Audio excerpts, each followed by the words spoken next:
What's up YouTube, it's and I'm back with another story time, and as y'all see by that title, I'm going to give y'all a story time of what happened to my daddy. I get asked this a lot, like, what happened to your daddy? Can you give us a story time of what happened to your daddy? But I wasn't going to do the story time until I felt like I was comfortable enough to do it, especially without crying, because this is a sensitive subject for me. So I somewhat feel like now I can talk about it without getting emotional. I'm lying. That's not 100% true. But anyways, I just wanted to share, what happened to my daddy. Um, if you see me having to keep pausing or getting stuck on my words, you already know I'm getting emotional. It's like, I don't know, every time I think about it or discuss it, I have flashbacks like I'm reliving it all over again. So yeah, I'm just gonna tell y'all, what happened to my daddy. With that being said, make sure y'all like, comment, subscribe, and let's get into the story time. Another thing, don't get in my comments asking those stupid questions because I will not answer. To be honest, y'all, I don't even know where to start. I'm gonna just try to sum it up the best way I can so it won't be too long.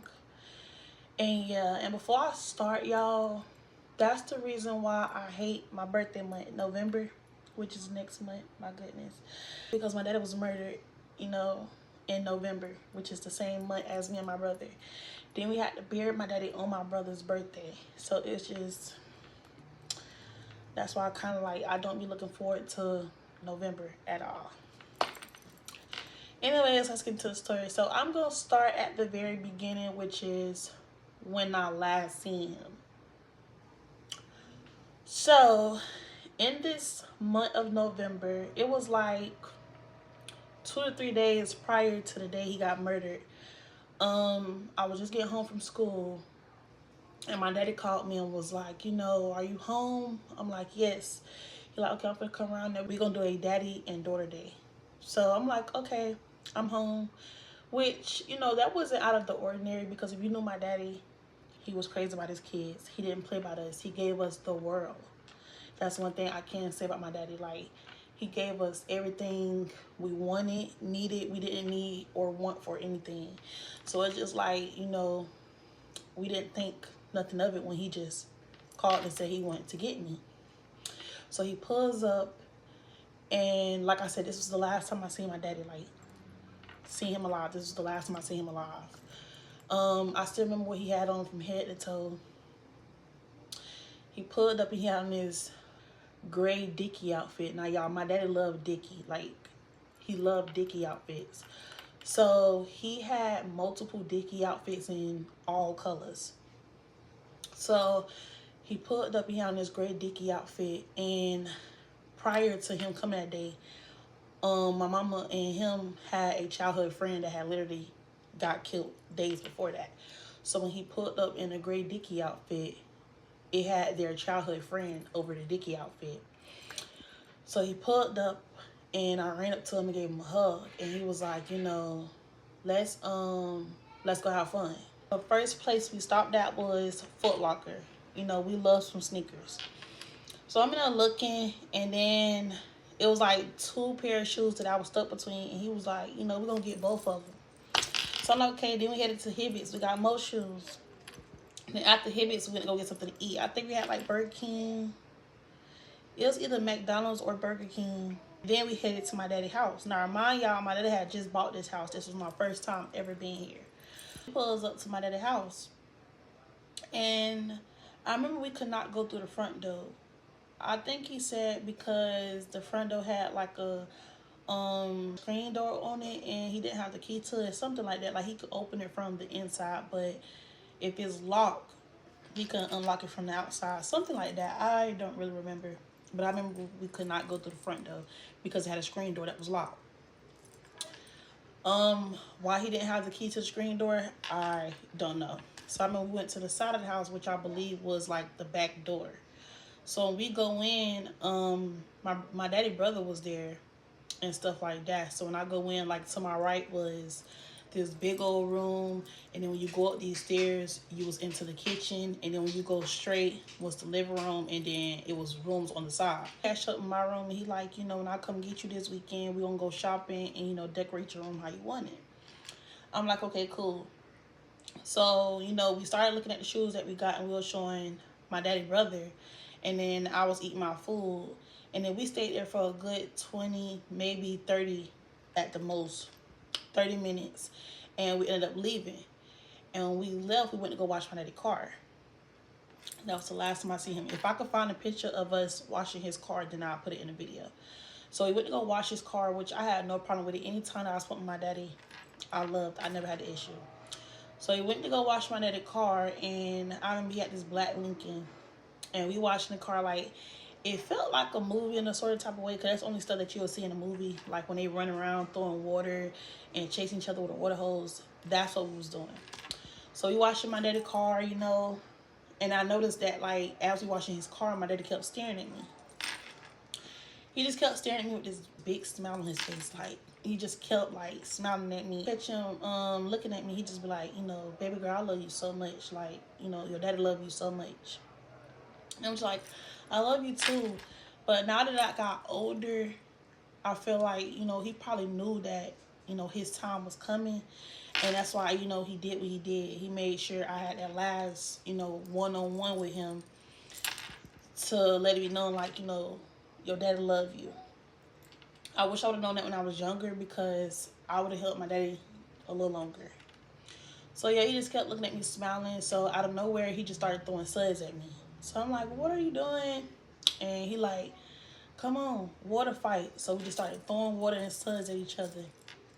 Then I started chasing him with the water hose. And he was like, no, not my shoes, not my shoes. Because like I said, we was crazy about shoes. So he like, no, not my shoes, baby girl. I wasn't going for it because you threw suds in my hair. So I was chasing him. Car pulls up, and it was my Uncle Jeezy, which is one of the other people that got killed with my daddy. So he pulls up, and he like, oh, no, y'all playing with water. So I started chasing him. So next thing you know, he picked up some suds. He started tossing at me. So more of the story, like, so, like, we just was having fun. Like, that was literally my last time seeing them. So, after that, I'm hungry. On the way back, he just hugged me. Like I was laying on his arm. And he just had his arm wrapped around me. He just like, Daddy love you. Never forget that. He was like, don't let nobody tell you different. And stuff like that. Like, my daddy was my best friend. My other half, like, my heart. So he dropped me back off home, gave me the biggest hug and kiss ever, and y'all, that was the last time I seen my daddy alive. Like, crazy. Let's get into how I found out my daddy was gone. So like I said, the last time I seen him was 2 to 3 days prior to the day he got killed, which was a Friday. So he came and got me. He usually would come get me on a weekend, but I had school. And my mom was the type to always put on the news. Like, she watched the news every morning as she getting us ready for school. So she getting us ready, she doing my hair, and I see a house on the news. And it's like, there's been a murder, this, that, and the third, not just with one, but with multiple people. The house looked so familiar to me, y'all, and I just could not put my finger on it for nothing. I was like, Mom, I said, the house looks so familiar. I think Daddy took me there before. And she was like, for real? I'm like, yeah. She was like, you don't know whose house it is? I was like, no. She was like, yeah, they said something went down last night. I'm trying to see. And stuff like that. So I'm like, I don't know. But when it first happened, they don't really tell you, the names and stuff. They just tell you, what happened, what crime scene it is. So I'm like, yeah, but I can't put my finger on it. So the whole time I'm thinking, while I'm doing my hair, I'm thinking, not knowing that this is my daddy's house that my daddy brought me to 2 or 3 days ago. The house that he just bought. So I'm like, yeah. So then I goes off to school, and like I said in my previous videos, when something wrong happens, I have this bad gut feeling to it, like I feel like something is wrong. Like I get this worry feeling in my stomach, and it bothers me all day. So at school, it was just bothering me, bothering me, bothering me. But then I kind of brushed it off because, like I said, I was going with my daddy. I was too happy. When I last seen him, he was like, you know, let your mama know that I'm coming to get you. So just have your bags packed. That's the only thing I was concerned about. So I'm just itching to get home so I can pack my bags up. Because I'm like, you know, I'm going to my daddy's house. I'm going to my daddy's house. So I just kept brushing the feeling off. I kept brushing it off. You know, I'm going with my daddy today. You know, we're going to have fun, this, that, and the third. Fast forward to when it's time to go home. Now, we was a car rider. My grandma would come pick us up and drop us off home. So my grandma pick us up, and then my grandma acting weird. Now, I remind you, it's my grandma and my great-grandma, which is my mama. And when we get into the car, she's acting very weird, like strange and quiet. She's not saying anything. Any other time, she'll ask us how our day is, or she'll be listening to some type of gospel music, or, you know, she'll be talking to my great-grandma. Her and my great-grandma was just so quiet, and they was just looking around. So I'm like, Grandma, you know I'm supposed to be going with my daddy this weekend? I was like, I'm so happy. I'm so ready to get home and pack my bags. This is what I'm saying to her now.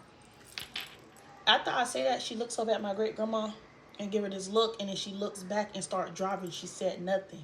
Me, I'm a kid. I'm not thinking nothing of it. So instead of my grandma going straight to my mama's house like she usually do, because the school was straight down the street from my mama's house. Like literally, you go straight down, make a turn, make another turn, the school's right there. And we'll be home in no time. This particular day, my grandma like drove around for a little bit.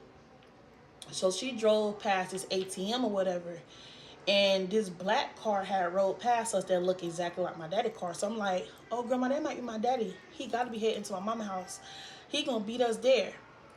This is what I'm saying to my grandma, like, you know, so I'm telling my grandma, like, you know, by the time I get there, my daddy should be there, right, Grandma? My grandma not saying nothing. Then she look in the rearview mirror and she look up at me, and my grandma's eyes just looked so puffy and heavy. And again, I'm a child. I'm not thinking of it. She's not saying nothing. So then we started heading to my mama's house. We get there. I got the car. I'm bouncing around, jumping around, grabbing my book bag, you know, rushing to get in the door so I can pack my bags to call my daddy like, hey, I'm home. Gets to the front door, y'all, and the living room is filled with family. Like my mama and my two aunties is sitting on the sofa, and my aunties is like hugging on to my mama. My mama eyes is real fat and puffy, like they damn near closed shut. And she like, her face is fire red, you know, she look like she been crying all day. Then when you look on the floor, you see my siblings just all look so sad and they looking at me. And then standing around is my uncles and the other aunties.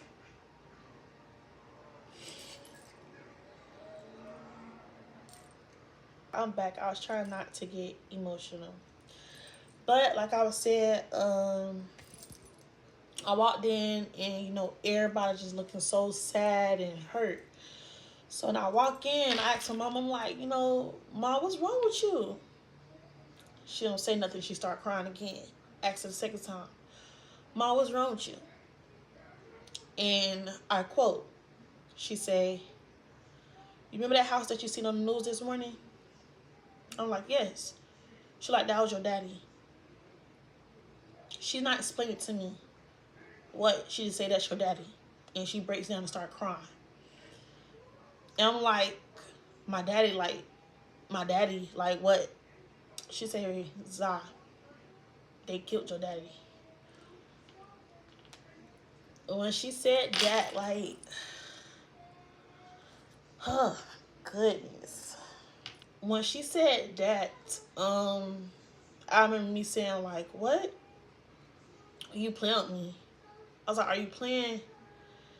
And she just was crying and screaming, and she just was shaking her head like, no, baby, I'm not playing.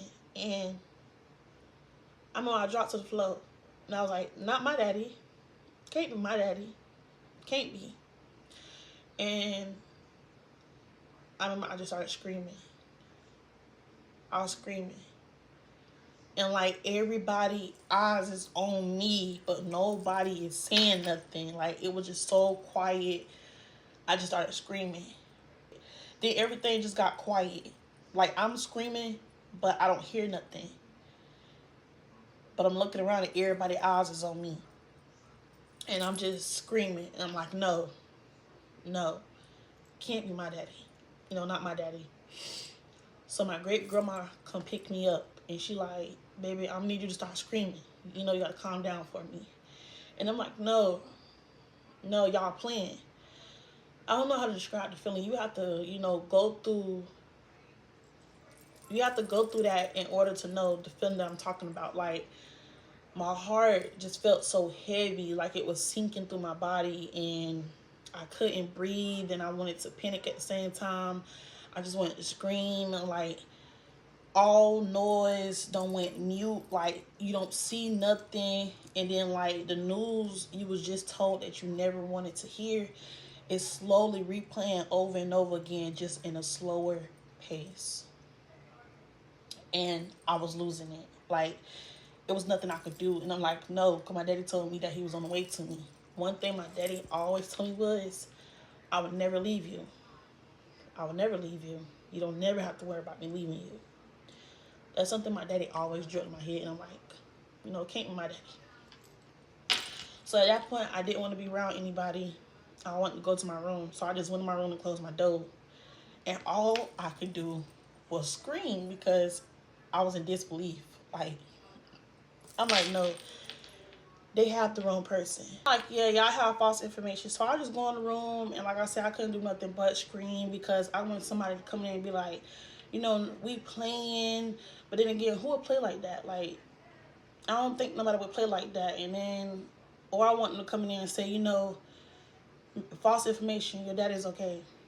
That's all I wanted to hear. So mom came in and she's like, you want to talk to your grandma? Which was my daddy and mama. And I'm like, yeah. Because I'm hoping she'll tell me, like, you know, that's the wrong person. Your daddy is fine. That's all I'm hoping for her to say. So I get on the phone. I couldn't even talk because I'm crying and I can't say nothing. And she like, I'm sorry, baby, but yes, it's true. Your daddy is gone. So the phone just dropped out of my hand. It drops to the floor and I go back to screaming. So I just grab, all I remember is me grabbing my pillow that he bought me, and I just like put it to my face and I screamed in it so loud and as long as I could. I'm like came in there trying to calm me down, and I wasn't hearing none of that because it's like, y'all took a part of me. How am I supposed to be okay with that? Like, I was 11 years old, getting ready to turn 12 at the end of that month. And y'all telling me that I'm supposed to be okay. No. So my mama came in there shortly after getting off the phone with my daddy mama, and she like, you know, they finna come get you. You know, everybody is gathering at your grandma's house. You know, I'm ended up telling you to pack a couple of outfits to go over there. And I'm like, you know, what's the point of me packing? Like, I didn't even want to be around nobody. I just want to be in my room. But mama ended up packing my bag because I just couldn't pack it, because I was supposed to be packing that bag to go with my daddy, not packing my bag to go sit at his mama's house to talk about him being gone. I couldn't do it. So my mama ended up packing it for me. Shortly after that, his people pulled up and came to get me. Why I went to his mama's house, I don't know. Because I went over there just to see other people with their daddy, and kids coming there asking me, like, what happened to your daddy? Why is he gone? So I was like, I don't even know what was the point of me going over there. But when I went over there, she had this guest room that had a laptop in there. I went in there, I closed the door, and I'm literally on YouTube and on Google searching up my daddy's story. Like, I want answers. Like, somebody tell me what's going on. So after his mama came in there, you know, I'm telling her, like, you know, he's not going. And she just keep hugging me like, baby, I'm sorry. I don't want to hear that. So I ended up telling her, like, you know, maybe if he hear my voice, you know, he'll wake up. You know, he'll wake up. Maybe if I call out for him, he'll wake up. I just need you to take me to him. She told me I couldn't see him. I just wanted to see my daddy. I didn't want to see nobody else. I didn't want to be nobody else. I want to be in his presence. He not gone. He just need me to call out for him. They like, you know, hugging me like, you know, baby, it's okay. It's going to be okay. A week went by that I was over at his mama's house, and then I went back home. And it just wasn't the same. Like, I felt numb. And my first time going back to sleep in my own bed, I had this dream of him. And I just screamed and hollered and ran to my mama. And all mama could do was cry with me and hold me until I fell asleep. And which is crazy because, like, now that I was getting older, I'm like, you know, this affected my mama as well. Like, this was her first love. Like, it didn't work out at the end, but at the same time, you know, they always came together when it came to me. Like, they didn't play by me. This was somebody she was in love with at one point, and she still had love for it after, you know, they separated. And it's just the fact that, like, you know, it was hurting my mama too. But I was so young that it was hurting me so bad that I didn't see that it was hurting my mama. As I got older, I started noticing, like, yes, that took a toll on my mama too, especially when she had to sit there and break it to her child that her best friend, her daddy, is no longer here. A couple days after that was my daddy viewing and funeral. So my daddy's favorite color was green. His favorite second color was red. So that's why I used to go around to my dad like, oh, you like Christmas colors? You like Christmas colors? So they was debating on what everybody should wear at my daddy's funeral. So everybody came up to the conclusion of wearing getting an all green shirt made with my daddy pictures with a green necklace. And like I said, he loved Dickie outfits. So we had Dickie pants on with, I think, some all white shoes. I don't remember exactly what type of shoes they was, but I didn't even care. At my daddy mama house, and she was getting all his obituaries and stuff made. We had bought hella candles and made many posters for my daddy so that we can go outside the house and put them out there. I forgot what it's called when you do that, but you know, everybody had their candles in the air. We had candles on the floor. We had candles on the porch, posters all on the porch, posters all on the floor, repping my daddy and repping my uncle. And it was just like, you know, still in disbelief. And a couple days after that was my daddy viewing. Remind y'all, I had never been to a funeral. My daddy was my first funeral. So I didn't know how all that worked, what went down. Plus, I was a child. So we went into this building, and I remember, you know, everybody was signing this notebook before you enter into this building. And when I entered into this building, it was a bunch of chairs. We was told mutual family sit on the first row. So I just sat there and, you know, staring off into space. And then my daddy mama was like, baby girl, pass out these obituaries. I'm not passing out shit. I just lost my daddy. I didn't say that, like, physically, but in my head, I'm like, I'm not passing out shit. I would grab some and pass it down to the next person so they could pass it down to the next person. I'm not passing out nothing. Or get a chair and put the box on there and everybody just grab one. So I grabbed me about a good 4 or 5 for myself. I sure did. 2 of my cousins that I'm really close with came, and they were sitting in a row talking to me. In the middle of us talking, his mama walked back into the building, and she said, baby girl, have you seen your daddy?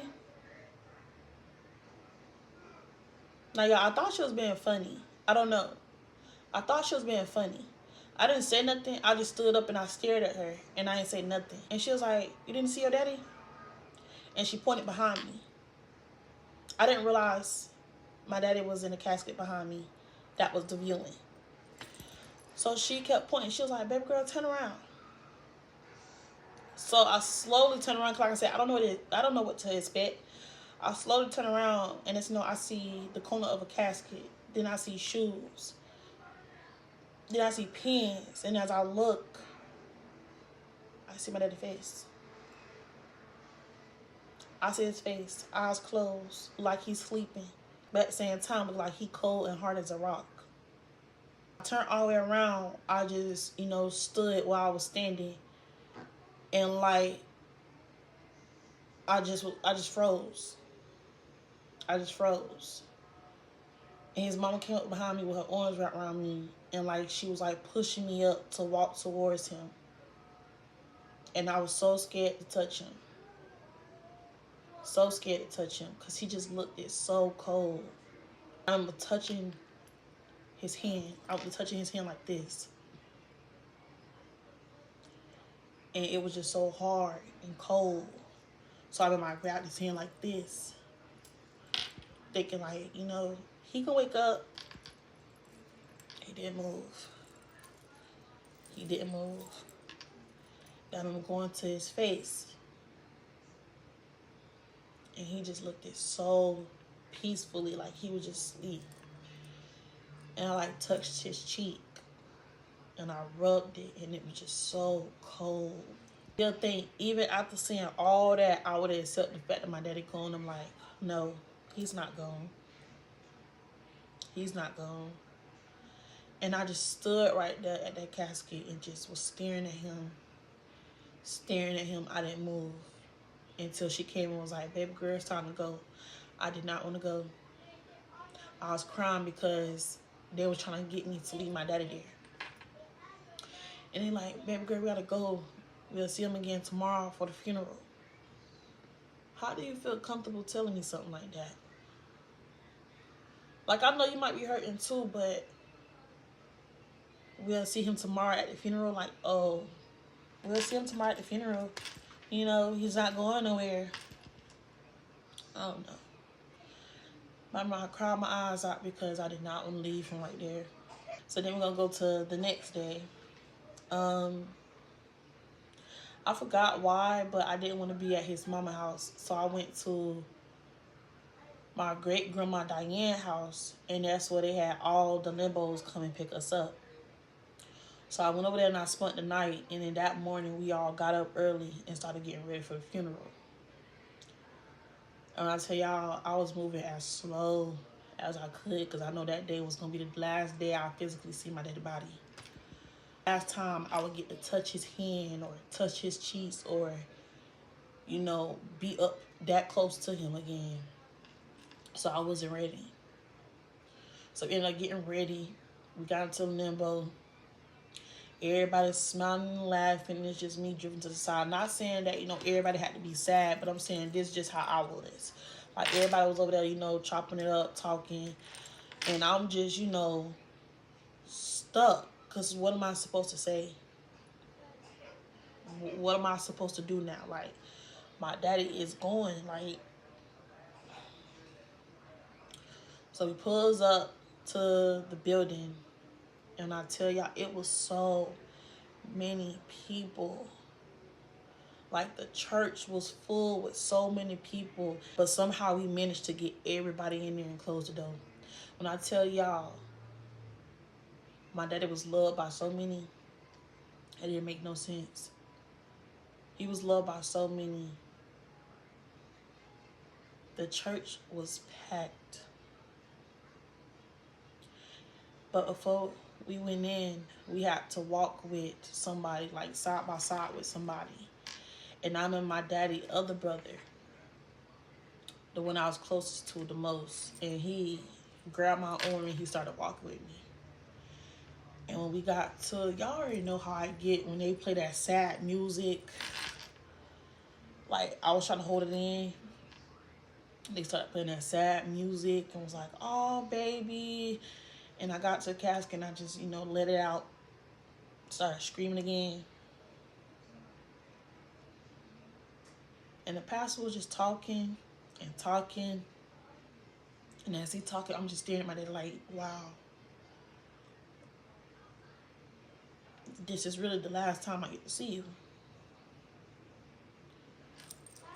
Oh, bear with me. And I remember the pastor had called me out. And I forgot what all he was saying, but he was like, you know, it's sad that y'all took another beautiful soul. He left behind 3 kids. He was like, these babies are hurting. And after he said that, he called me out. And he was like, just look at his baby girl. You can see the pain in her eyes. And he was telling me to come up to him, and I didn't want to come up to him. And he grabbed my hands anyway. And he wrapped his arms around me, and he said a prayer.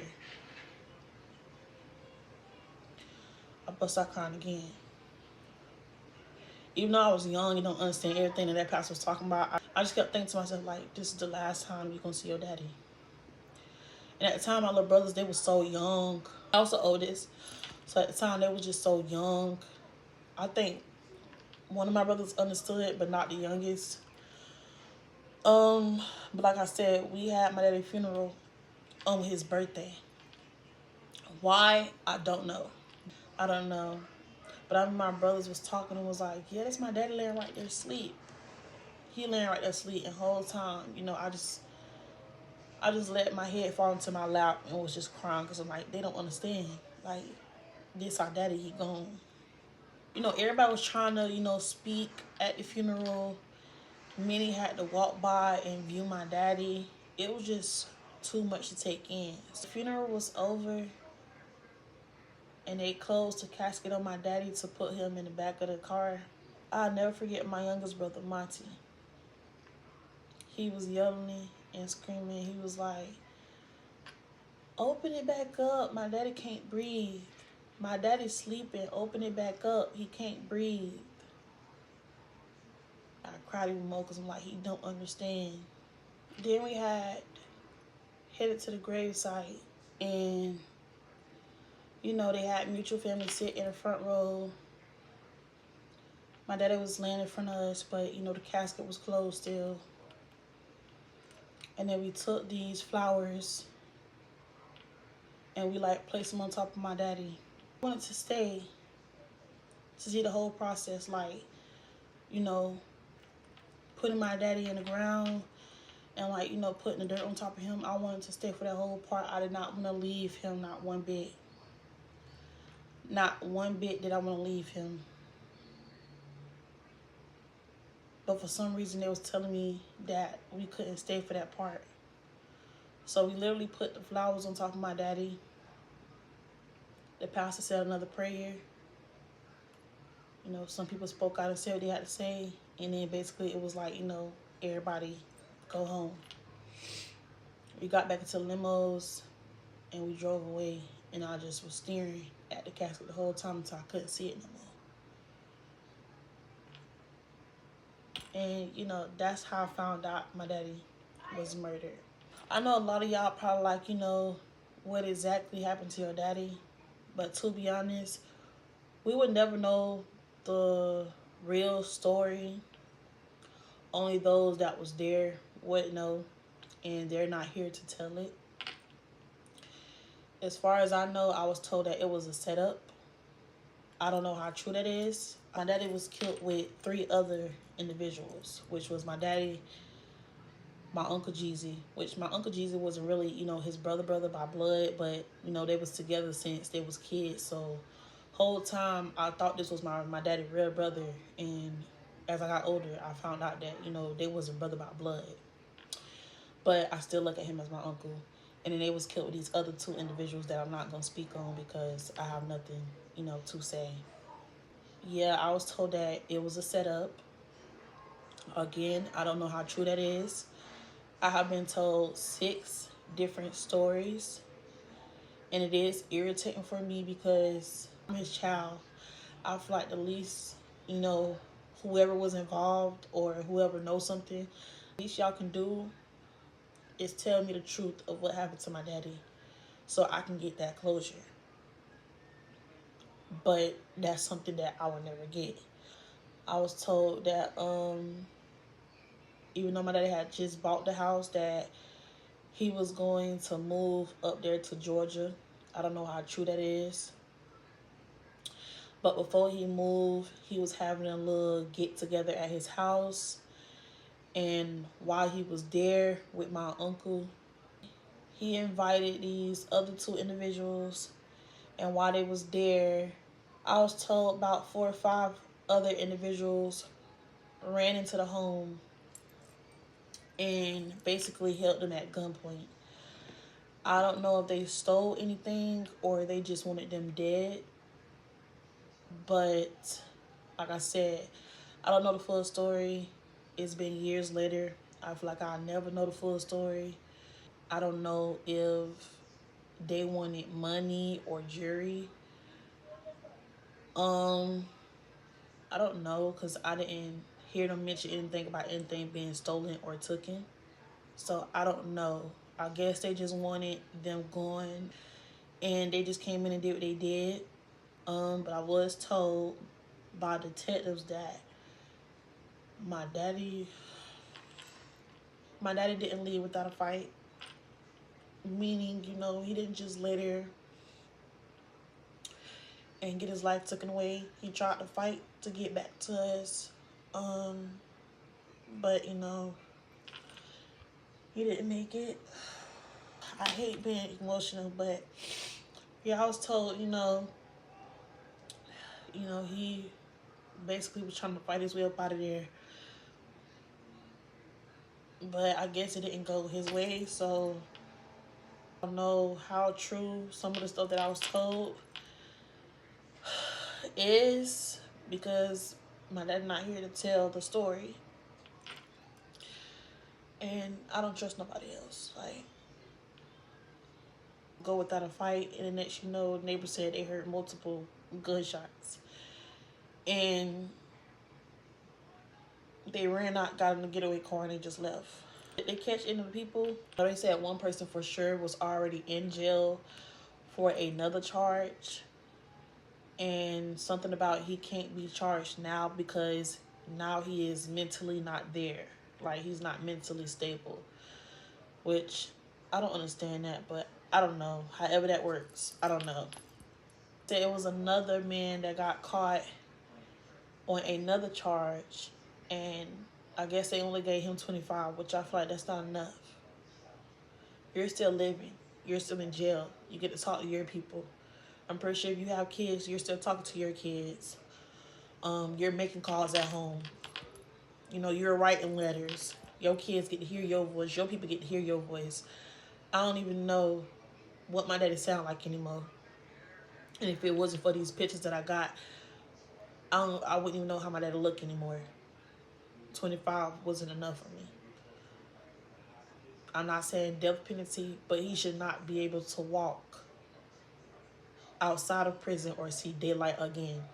Years after my daddy's death, it's been hard for people to get through to me. Like, talk to me when I shut down. I don't want to talk. I don't want nothing. I can't say my trust issues has got worse. I don't trust a soul. A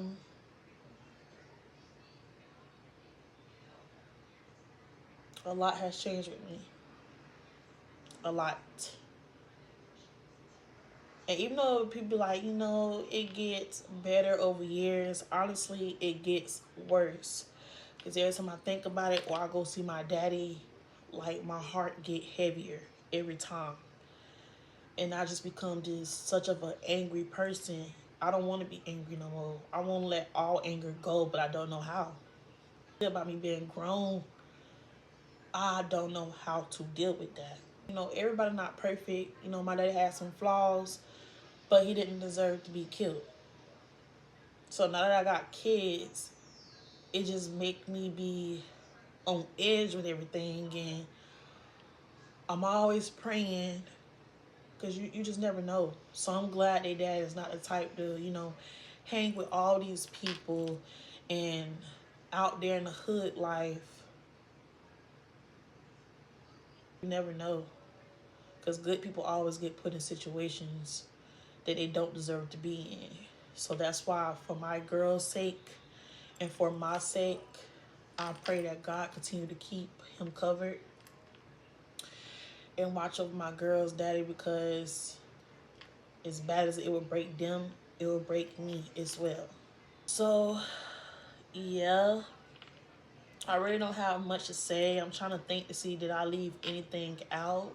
I'd say about 4 or 5 years after my daddy's death, my attitude and stuff got worse, like I said, and I was trying to find a way to cope, and I didn't know how to cope. Like, I was talking to my mama.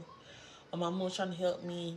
I feel like it was no way, because when I get into them days, I just zone out. I be crying, be very emotional, very angry. I want to do something stupid, but I don't know what to do.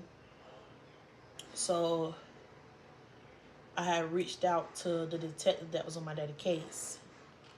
And I just asked him, like, can I come in and come talk to you? Like, I just need someone to talk to. I got a few questions.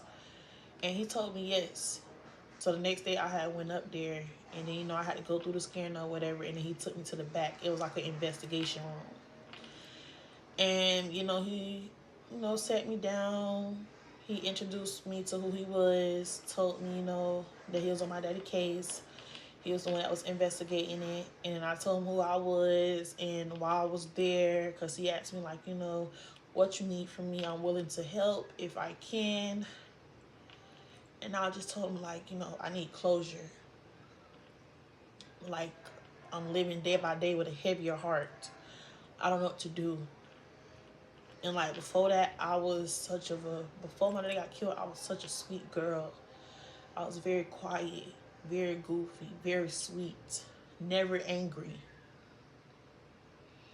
And now I'm just this angry person that want to scream and break something every time I feel like this. So I explained that to him, and he was very understanding.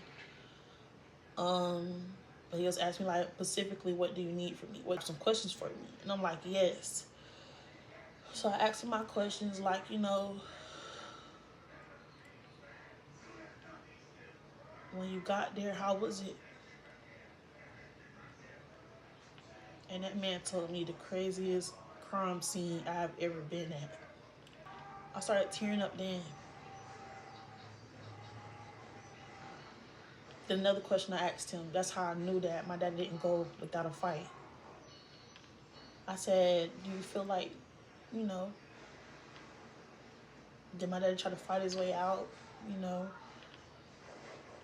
it was like, he definitely did. He did not go without a fight. Now I'm asking him, like, can I see his clothes? And he asked me 3 times, are you sure that you want to do this? I was like, yes. Yeah, give me, you know, the closure that I'm looking for.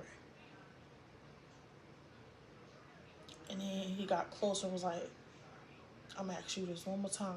He was like, and I'm only asking you over and over again because I don't want to go get the box and break it in and you regret it.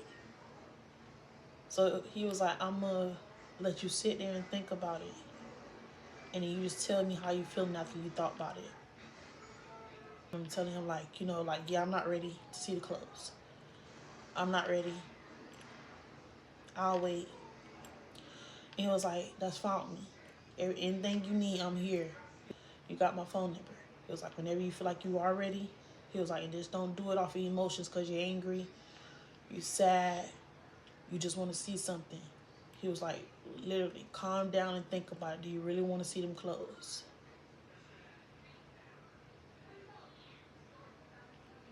I was just like, yes, sir. Because I want to see pictures. I want to see clothes. I feel like it would just gave me some type of closure. But he said he did not want to show me that box with them pictures and clothes in there. And I wasn't ready. And now the anger that I got is 10 times worse because I'm leaving with them images in my head. Which I thank him for that because I did go in emotional. I still do need closure. But at the same time, I feel like I'm somewhat kind of ready. So I say about 2 or 3 years after that, I contacted him again. And I think they say he had retired. So I don't know how I would be able to see the clothes or the pictures. I don't know. That might be like the wrong decision. But I don't know how else to get closure. I don't went to my daddy grave site. I don't talk to him. I don't cry with him. I don't pray. I don't know how else to do it. If y'all to ask me my daddy personality, he was very goofy, very playful, definitely a hustler.